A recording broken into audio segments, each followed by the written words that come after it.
The June 2020 Classic Tetris Monthly Masters event was one to remember, featuring more Maxout players than ever before, a lot of new faces, and above all, a lot of surprises. This is going to be a recap and analysis of my best attempt to pick a top moment from each round. And if you'd like to watch the full broadcast, you can find it on Twitch or on YouTube once it's uploaded. So, let's begin. The hype started before the tournament even began during the qualifying phase, in which each player has 1 hour to post the highest score possible. With overall scores getting higher and higher, I asked last month's winner Joseph what score he'd be shooting for during the May recap. I'm kind of looking for like a 1.1. I think 1.1 is pretty safe, at least for now. And of course, he had to absolutely obliterate that, setting a new record for highest qualifying score ever with not 1.1 but 1.295 million, taking away the title from none other than, well, himself. He ended up leading the pack of by far the most talented pool of qualifying scores ever. In its final month, the no max out left behind policy went out with a bang, having 6 additional players reach 1 million points and managed to squeeze into what's normally a 16-player bracket. One player in particular made it in by the absolute slimmest of margins, Fractal161. Take a look at the end of his qualifying game. With 1 line left until the kill screen, he's at 988k at 229 lines. Could do it with a Tetris, but is only set up for a triple. He gets the triple, gets the single, needs 1 more single, misdrops the Z-piece, and clutches the final single to get there by 40 points. That's about 4 or 5 pieces worth of pushdown points. Absolutely nuts. And in fact, it's a new Classic Tetris Monthly record for reaching 1 million by the closest margin, beating out Corion by a single point. All of this resulted in a super interesting bracket that somehow put all the former monthly champions in the top half, meaning we'd be guaranteed to see a new contender for the title in the finals. 2 quick notes before the highlights begin. 1, some of the matches are highlighted from scenes where 2 matches were going on at once. So I've done a reconstruction of what they would have looked like as single match scenes with synced webcam footage from the players' original Twitch feeds. And 2, the Tetris lead status changed slightly. I originally calculated it somewhat crudely by the value of the Tetris on the level of the player with the deficit. And although this was the simplest way to do it by hand, it would get slightly inaccurate for Tetris leads above 2 or so, since as you're scoring theoretical Tetrises, you're moving up levels where the Tetrises are worth more. But this month, Australian champion Zeal straight up wrote me a program in Google Sheets that calculates the leads dynamically to accommodate for the value of Tetrises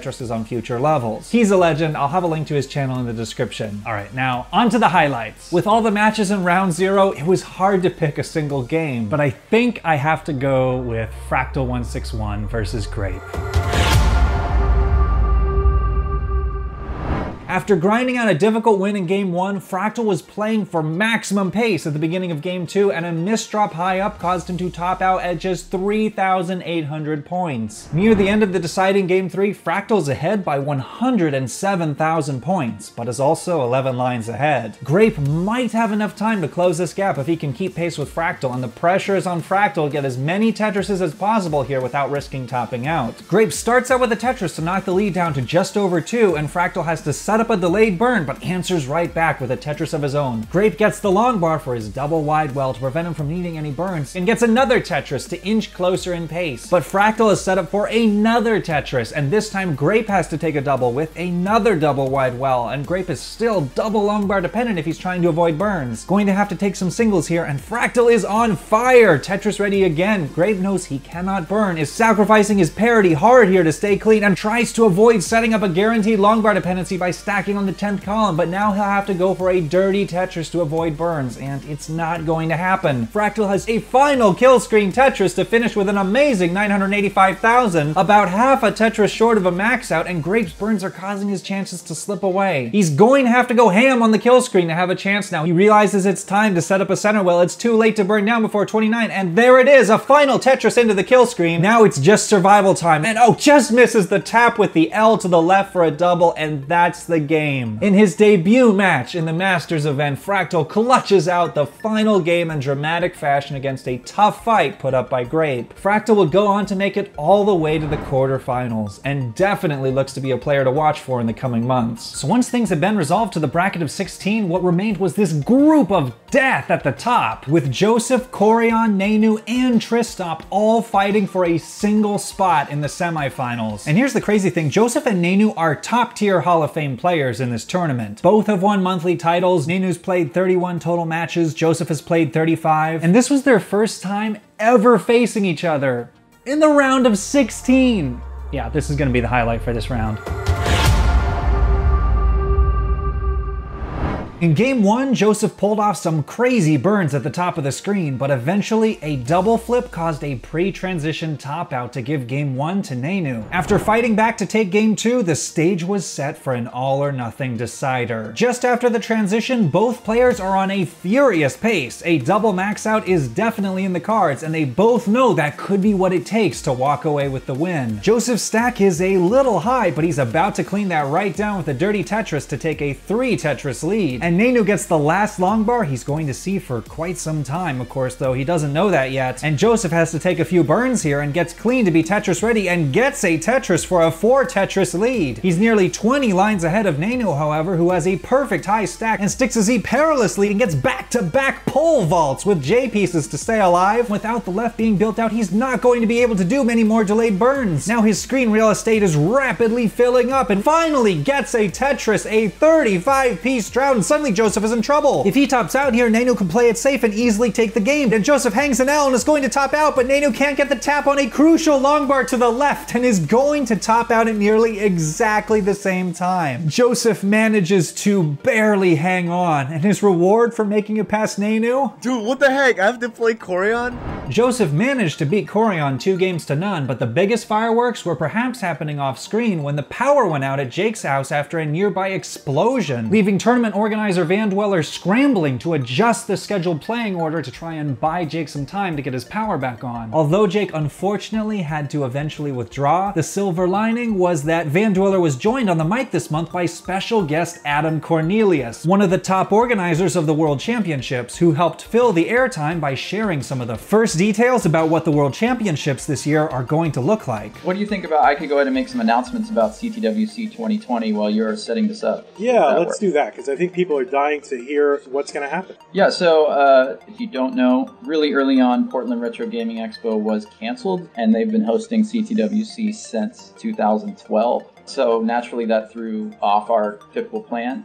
aGameScout even made a video about, well, geez, is CTWC 2020 going to happen? It is going to happen. Our target for a date is going to be roughly starting the tournament around the last week of October, like we usually do.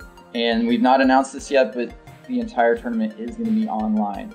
The only way we could really guarantee a CTWC was just to figure out a way to make it all online. We're really excited. We think it's going to be the best CTWC ever. All of our processes and rules and stuff have not been completed yet, so it's premature for me to start announcing different, measures we're going to take to prevent cheating and how that's all going to go. But I can tell you that Vandy's going to be a big part of it, and we're going to draw on his experience to help make some of those decisions. And we're confident that we can put on a really fair and fun and entertaining tournament. As you guys may or may not know, when we do CTWC, we have to compress all of that action into really 2 days. We have qualifying on Saturday, and then we have a round 0 on Saturday evening. And then the bracket of 32 takes place on Sunday. One of the exciting things about the fact that we've been forced to do an online tournament is that we're going to have the biggest bracket ever by far. So we're going to play as many matches as we need to include all these great players that have been coming up through CTM and through other, international and regional tournaments. We're going to pick the bracket size that includes everyone. Well, really exciting, and yeah, I'm sure people are compiling this right now into bullet points. They'll be posting it, and of course holding you to every period and comma of every word. So I don't know who he's talking about. I'm sure Trey and Vince reserve the right to completely refute anything I've said here, so. Yeah. But in all seriousness, yeah, most of the final details aren't yet set in stone. The CTWC Twitter indicates that the tournament could take up to a month, but that there will be an official announcement with everything soon. And for highlight of the round of 8, I think I have to go with the daring matchup of Eric versus Alan.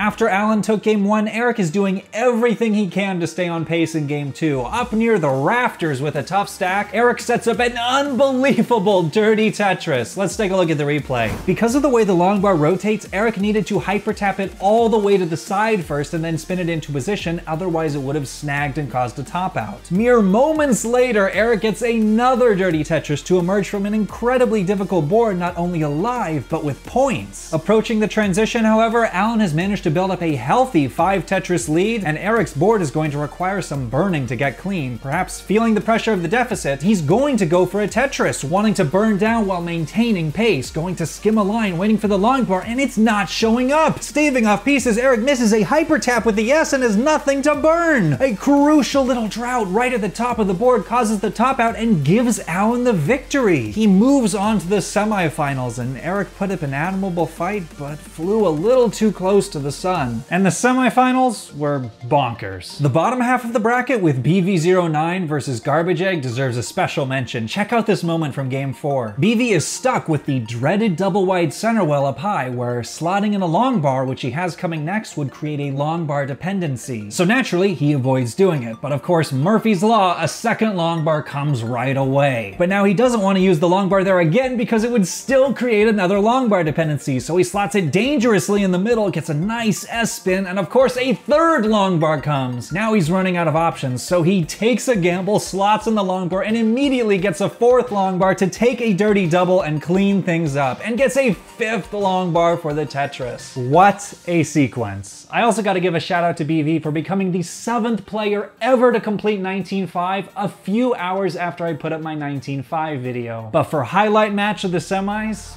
I think I have to pick Joseph versus Alan.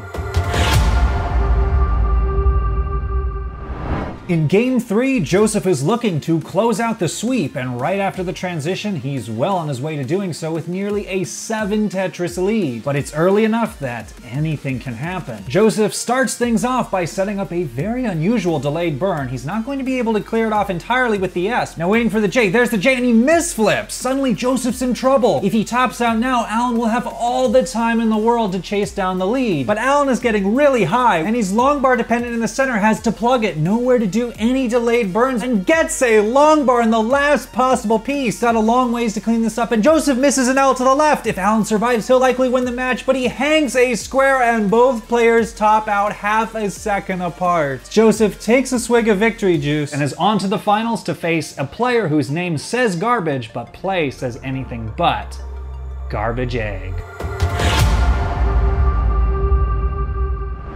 So let's just appreciate what happened here. Garbage Egg is a new player from Ireland that no one knows much about. He beat Breakfast Noodles in round 0, Sodium Overdose in the round of 16, Fractal 161 in the round of 8, BV09 in the semifinals, and now he's facing off against the world champion Joseph Saley, who crushes it in game 1 with a 1.1 million score and seems to rattle the nerves enough to cause an aggressively played early top out from Garbage Egg in game 2. With his back against the wall, he manages to hold on in game 3 and set the tables for game 4, where him and Joseph are neck and neck, barely a Tetris apart. Joseph's got the cleaner stack though, while Egg is going to have to do some burning. Egg shoves a long bar in the middle out of necessity, splitting his stack, and is digging out of a dangerous situation and manages to get clear for the Tetris to pull him almost even. Joseph, meanwhile, set up for the Tetris, keeping it chill, slots a Z piece in the middle that sets up a hole in the stack and hangs a J! Suddenly, Joseph's on the verge of a top out. Joseph out of time on the last possible piece. Joseph gets a long bar for the Tetris and has the 1 Tetris lead, but is now in cleanup mode. Gonna need to pull something out here and sets up for a T-spin. This is an S to the left and the T doesn't come! Joseph tops out at 596,000 and Egg needs 1 Tetris to take this. Just a waiting game now, and there it is. Garbage Egg has fought all the way to a deciding game in the finals. In game 5, however, Joseph showed why he's the champ. Despite falling behind early, staying calm and collected, and eventually chasing down Garbage Egg's score, en route to his 5th Classic Tetris Monthly title. And once again, I'm joined by the now back-to-back reigning champ, Joseph Saley. Thanks so much for coming on again. Yep, thanks for having me. So this time you were facing quite the difficult bracket. Did you have a particular favorite round or match from this tournament? I guess all of my games were pretty solid. They're all fun to watch, fun to play. I think that was my first time playing Nenu. It was nice to see Corian back in main event again. Broden, of course. Garbage Egg. It's the first time I've seen him there, so definitely exceptional performance by him. So you posted a new personal best for your qualifying score this past month and have gotten a flurry of 1.3 million scores lately. Has it felt like a natural progression of getting better with more practice over time, or was there something really specific recently that felt like it elevated your games up a notch? I don't think... I mean, all I've been doing is just playing more aggressive and more aggressive. I feel like I unlocked like a DLC to the game or something like that with better energy or something like that. So I've just been doing what I've been doing, just playing more aggressively, but whatever works is happening, so I'm not complaining. I guess, keeping up with the theme of aggression, among the biggest pool ever of Maxout players this month, there were a lot of ultra-aggressive games, and as a result, a lot of early top-outs. Do you think there could be a return to more conservative play in the future, or that ultra-aggression is the new meta? I mean, oh yeah, that might be it. That's, you know, the reason why, I mean, I'm playing so aggressive, but I keep topping out so early. So in competition, I try to find that balance and tone it down. But at the same time, it's kind of elevating slowly by slowly because I'm kind of making that new normal a little higher, at least for myself. So I think other people are trying to do that, but they're just not that consistent up here. So as they improve, you know, they will be able to match whatever aggression the top players are putting up there. So they just got to find that balance. So essentially it's just going to be a crazy field for everyone. Definitely. Well, thanks so much for coming on again, and thanks for the answers. Yeah, thank you for having me again. So Joseph didn't ask me to promote this, but I thought I would anyway. He recently started a Patreon account with the goal of funding a trip for his entire family to attend the next CTWC with him. It looks like at the very least he won't need to use the funds for 2020, allowing him to save up a little bit for 2021. So if you're a fan, enjoy his play, and it's within your means, the opportunity is there to give him $1 or $2 and offer suggestions on what he can do with the different tiers in his account. And on the other side of the finals, unfortunately, I wasn't able to get in contact with Garbage Egg to coordinate an interview, but this is maybe how I would have imagined it might have gone like. So Garbage Egg, this was your first monthly tournament, and you shocked everyone by making it all the way to the finals. How far were you personally expecting to get before the tournament started? I mean, I'm an egg. What do you expect?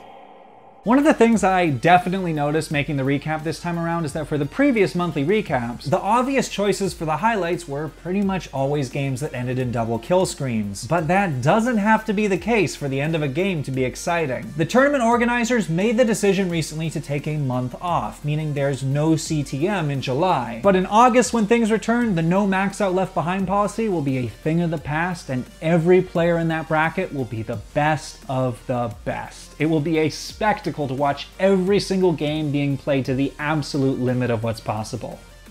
I'll see you guys then. Thanks for watching.